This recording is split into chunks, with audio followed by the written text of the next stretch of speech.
Our scripture reading this morning comes from Matthew, the second chapter, the first 12 verses. It's a continuation of the Christmas story. Hear these familiar words about the visit of the three wise men. In the time of Herod, after Jesus was born in Bethlehem of Judea, wise men came from the east to Jerusalem asking, "Where is the child who has been born King of the Jews? For we observed his star at its rising and have come to pay him homage." When Herod heard of this, he was frightened, and all Jerusalem with him. And calling together all the chief priests and scribes of the people, he inquired of them where the Messiah was to be born. And they told him, "In Bethlehem of Judea, for so it has been written by the prophet. And you, Bethlehem, in the land of Judah, are by no means among the least of the rulers of Judah. For from you shall come a ruler who is to shepherd my people Israel." Then Herod secretly called for the wise men and learned from them the exact time when the star had appeared. Then he sent them to Bethlehem, saying, "Go and search diligently for the child, and when you have found him, bring me word so that I may also go and pay him homage." When they heard the king, they set out, and there ahead of them went the star that they had seen at its rising until it stopped over the place where the child was. And when they saw that the star had stopped, they were overwhelmed with joy. On entering the house, they saw the child with Mary, his mother, and they knelt down and paid him homage. Then opening their treasure chest, they offered him gifts of gold, frankincense, and myrrh. And having been warned in a dream about not to return to Herod, they left for their own countries by another road. May God add his blessing to the reading of this his word. Years ago, when Jane Pauley was still one of the main hosts on the Today Show, there was an occasion when she had a guest on the show that was a little bit difficult. His name was Mr. Smith, and he was 102 years old. And they were doing a segment on longevity. And Mr. Smith came on the show, and he brought in a bunch of potted plants. And he referred to his plants as his upstarts. And he talked about them as if they were people. In fact, that's all he wanted to talk about. And Jane Pauley just kept trying to bring him back to the subject of the interview, which was his secret to living a long life. But she was getting visibly frustrated because he never would answer her question directly. He would just kind of chuckle and keep his head down and make some comment about this plant or that plant. Like he would point to one and say, "This little lovely won't even bloom for 2 more years." And Jane Pauley would say, "Well, that's interesting, Mr. Smith, but our audience wants to know, what is your secret for living to 102? And she was running out of time. Her segment was ending. She looked like she felt like a failure. And one final time with emphasis, she posed a question that was supposed to be the main point of the whole interview. What is your secret for living so long and staying alive for so long? And the old man finally replied to the question with a question of his own. He said, "Well, who would take care of all of these beautiful flowers?" See, friends, like that old gentleman, and like the wise men of old, if we want to bring our best into the new year, we all need purposes and goals and reasons to get out of bed in the morning. Let's make 2019 a year of godly goal setting. See, we called them wise men not because they were perfect. They didn't even arrive on the scene until months after the child was born, maybe a year or 2 after he was born. The wise men were not perfect men. I've shared with some of you before the joke about how it would have been different if it would have been 3 wise women instead of 3 wise men.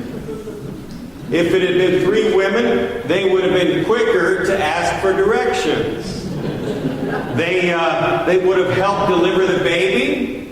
They would have diapered the baby. They would have cleaned the house and made a casserole and brought gifts that were a lot more practical for the young Holy Family. So it might have been different if the travelers had been women. But the point is this: the wise men didn't handle everything perfectly. We call them wise men because they had a goal that God placed on their hearts, and they were purpose-driven about seeing that goal to completion. Goals are good. Let's not meander through the new year. Let's not wander aimlessly through 2019. Let's determine to be the type of persons and the type of church God is calling us to be. Let's go on a journey together with His star to lead us. Now, the story of the wise men is short on specifics, but one thing that's implied here is that they traveled a long way. I'm sure that there were parts of that journey where it seemed like there wasn't much happening. I'm sure parts of the journey were easier than others. There must have been days when it felt like they were getting nowhere. Consider Elvis Presley.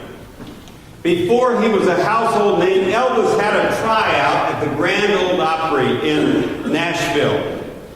He was trying out, and there was a manager there by the name of Jimmy Denny. And Jimmy told Elvis, he said, "You ain't going nowhere, son. You ought to go back to driving a truck." Or consider Steven Spielberg. After high school, he tried 3 times to get into the University of Southern California School of Theater, Film, and Television. He was rejected 3 times. He attended another school for a while and dropped out and pursued his dream without a degree. Friends, to bring our best for God in the new year, one of the things that will be required is that we keep giving our best, even on the days when it seems like nothing is happening. Even on the days when it seems like our efforts are fruitless. At the end of his life, the Apostle Paul was able to say, "I have fought the good fight. I have finished the race. I have kept the faith." Now, he didn't just say, "I put up a fight." He didn't just say, "Well, I was in the fight." No, he was able to call it a good fight. And I think he could do that because he committed himself daily to God's best. There were bad breaks and heartaches and mistakes. He certainly made mistakes along the way, but he gave it his best shot every day. Friends, that's the real challenge. To continue doing our best even on the days when it doesn't seem to matter very much. Does anyone know the name of Harlan Sanders? Who is Harlan Sanders? That is Colonel Sanders. Behind the Kentucky Fried Chicken. He was rejected hundreds of times before he was able to get the backing he needed to sell his idea. It is said that Thomas Edison failed more than 1,000 times before he succeeded in inventing the light bulb. So the wise men took a while to find Jesus, but they weren't late. They stayed faithful to the dream that God had placed on their hearts. And then, even after they found the child, they weren't finished. King Herod told those wise men that after they saw Jesus, they should come back to him and tell him where the child was. That was like the fox asking for directions to the hen house. They had the discernment not to cooperate with Herod. To avoid Herod, they took a different route home. They didn't listen to Herod, they listened to God, and God led them home. Friends, the quality of our lives in 2019 will be determined in large part by the voices we listen to. I mean, whose voice will hold sway in 2019 in our lives and in our hearts? That's critical. And I'll say more about that next week in a message called The Company We Keep. The Company We Keep. Come back next week for more on that. Because we live in a voice-activated world. It's a voice-activated world. I can say, "Hey Google, hey Google, tell me how many calories there are in a 12-ounce can of Coke." And then this very pleasant woman's voice comes on and gives me the calorie count for a 12-ounce drink of Coke. It's a voice-activated world. Works the other way too. And where we've got some mutual fund investments with Vanguard. And if I'm traveling and I can't get on a computer and I want to check something on our accounts by phone, what Vanguard does is they check me they have me say, they give me a sentence and then I repeat that sentence and the computer can tell whether or not that voice is me or not. It's a voice-activated world. It truly is. And so I'll say, at Vanguard, my voice is my password, and then the computer can know that it's me, and they'll get me to the right person, they'll call up my accounts and answer my question. We live in a voice-activated world. So whose voice will be the driving force in our lives in 2019? That's the real issue. And by the way, the voice of Jesus is not like the voice of Siri on your computer. His voice is not like her voice. The voice on your computer is like a personal assistant. Jesus is not your personal assistant. We can say, "Hey Google," but we probably shouldn't say, "Hey Jesus." Google gives us information. Jesus gives us wisdom. With Google, I initiate the search. I start the search. In the journey with Jesus, He initiates, and what matters most is not anything that I say, it's whether or not I will listen and follow His lead. The wise men did that. God led them to Jerusalem, and God led them home by another way. They didn't initiate any of this. The whole thing was God-driven. Now, I'm not trying to say that we can't ever ask God a question. I'm not trying to say we can't ever call out to God for help. Certainly we all do these things. All I'm saying is this: the most important parts of your walks with God are likely going to have to do with things that He initiates. In other words, I don't think the wise men said, "Hey God, put a star in the sky.